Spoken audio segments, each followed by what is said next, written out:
동영상은 유튜브 반중세로 검색해 주세요.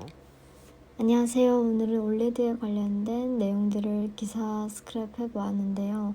중국의 스마트폰용 올레드가 출하량에서 2025년에는 한국을 앞설 것으로 보여진다라는 기사 내용이 있었습니다.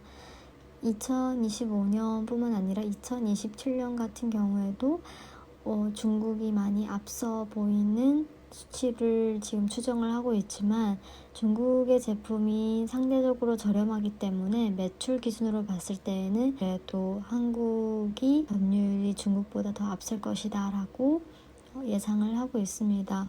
구체적으로 보면은 2025년에는 한국은 45.2%로 올레드 출하량 점유율을 기록할 것으로 보여지고 중국은 55.5%로 한국보다 약 10%포인트가 이상으로 나올 것으로 보여지고 2027년에는 중국이 점유율이 많이 앞설 것으로 보여지고 있습니다. 매출을 보아서는 2027년에는 한국은 53.6% 점유율을 차지할 것으로 보여지고 중국은 46.4%로 매출에서는 조금 떨어질 것으로 예상이 되는 기사 내용이 있어서 스크랩을 해보았습니다.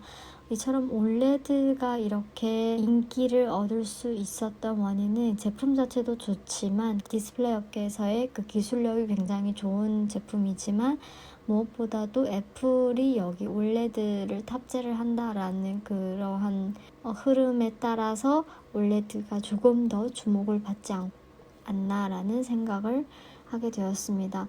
애플은 M3 칩 그리고 올레드를 탑재한 아이패드 프로를 내년에 출시할 예정이다 라고 기사에 나와 있었습니다. 애플이 올레드를 전환한다라는 기사 내용은 지난해의 10월 스크랩에도 있었고 지속적으로 나와 있었습니다.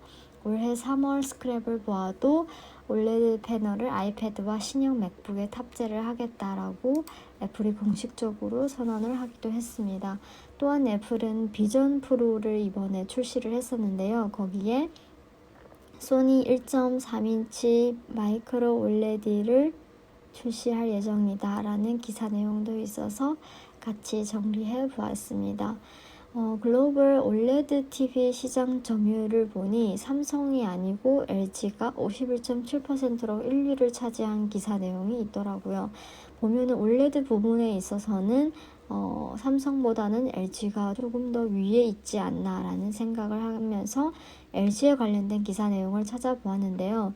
LG는 초대형 세계 최초 무선 올레드 TV 시리즈를 글로벌 세계적으로 최초로 이제 출시를 했고 내년에는 대형 올레드를 연간 캐파가 900만 대에 근접할 것으로 보여지고 있습니다. 내년 같은 경우에는 이 대형 올레드의 수요가 증가되면서 신규 고객사가 지난해 대비 3배나 더 증가가 되어서 캐파도 이렇게 증가가 될 것으로 나와 있다라는 기사 내용이 있었고 차량용 올레드 부문에 있어서도 올해 말 세계 최초 30인치 이상의 차량용 올레드를 양산할 것으로 보여지고 이 부분의 신규 고객사도 9개사로 확대가 되었다고 합니다.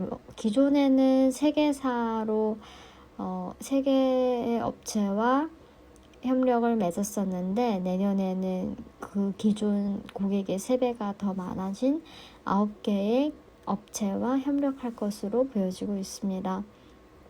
이처럼 LG의 캐파가 점점 증가가 하고 또 수요가 무엇보다도 많아지고 있기 때문에 LG는 향후 3년간 연평균 약 1억 5천만 달러에서 2억 5천만 달러 규모의 영업이익을 달성할 것이다 라고 이야기를 하고 있습니다.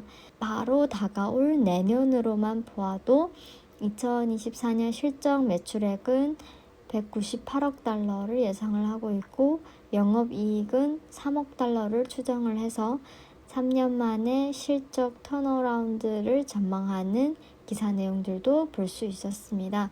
참고로 올해 한국은 전체 스마트폰 올레드 출하량의 57.6%를 담당할 것으로 보여지고 BOE가 중심인 중국 업체의 시장 점유율로는 42.4%를 추산을 하고 있습니다. 지금까지로 봐서는 그래도 한국이 많이 앞서고 있는 상황이지만 중국의 거센 추격을 무시할 수는 없을 것 같아 보입니다. 또한 전 세계 75형 이상 초대형 TV 출하량은 전년 대비 20% 이상 성장할 것으로 보여진다라는 기사까지 첨부해서 오늘 스크랩을 정리해 봅니다. 오늘의 스크랩 녹음을 마치겠습니다. 감사합니다.